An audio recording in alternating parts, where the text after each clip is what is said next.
Hi, this is Shreyang Siddharth once again. Welcome to the next video of Kotlin Fundamentals. Now, in this video, let us now proceed and check out what is the syntax to define functions in Kotlin. So, a typical method in case of Kotlin appears to be like this. So, we have a fun keyword, this method name, these are the arguments, and this is the return type.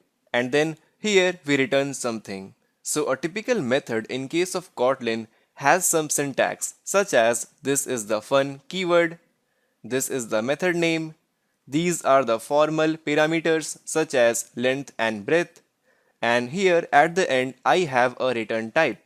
Now to define a return type, you have to simply use a colon followed by space and followed by the return type such as integer, string, boolean and so on.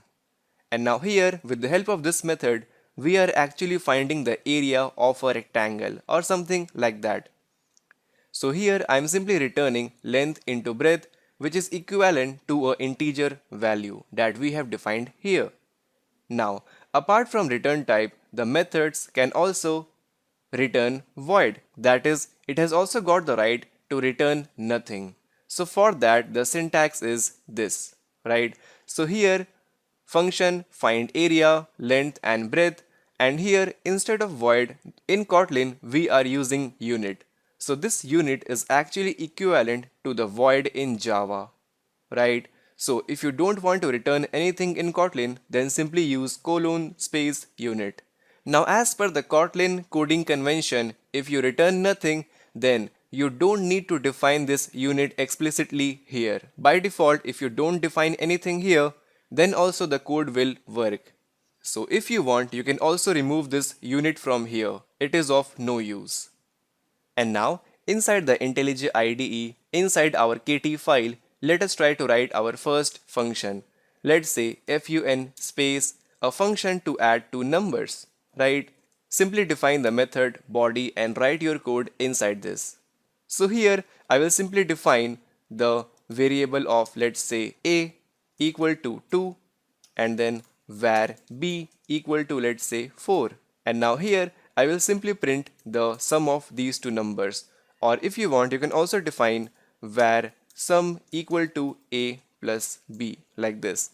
And then finally at the end I will simply print the sum such as sum is, let's say, a plus b. Or instead of this you can also use the interpolation, that is the string interpolation that we studied in the previous videos, right? So curly bracket open and close along with a prefix of dollar sign.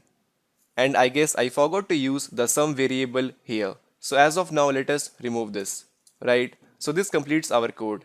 Now the question arises from where we are going to call this method of add. We don't have any main method defined in case of Kotlin. So here I will simply define my top level main method, which is actually equivalent to public static void main in case of Java programming. So let us define the fun main args colon array of string, right? As simple as that. And we already know all these things from the previous videos of this course. So simply call this add method. And now let us run the code, and remember this main method is actually the entry point of your application. So this method will simply call add method, which in turn will simply print a plus b. So let us now run the code. So in the output we have sum is 6, and now let us make it print line and then run the code again. So this makes our output better, right?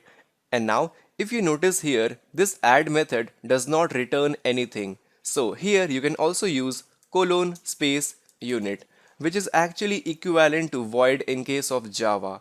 Now as per the Kotlin coding convention, you don't have to specify unit if you don't return anything. So by default every method returns unit, that is void. So you can remove it and it will work perfectly fine, right?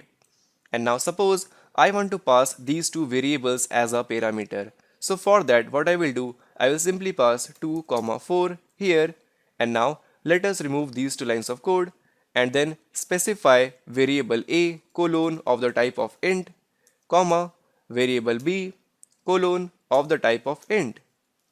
And now here I'm simply printing out the values inside the function add. So let us now run the code.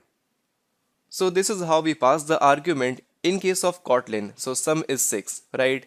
And now suppose our requirement is that let us print this statement inside the main method, not here. That is, we want in return the sum of these two numbers. So for that, what I will do is I will simply use var sum equal to add two numbers, and then I will simply cut this statement and paste it here, and instead of this let us use, let's say, dollar sum, right? The string interpolation, or alternatively you can also use plus sum, right? So no issue in this as well. Now here I have to return the sum of a and b so that I can print it here, right? So for that I have to simply return, let's say, return a plus b, and now it simply shows an error, the type mismatch. Now the return type is by default is unit. Now here we are returning the integer value, so instead of unit let us type capital I and T.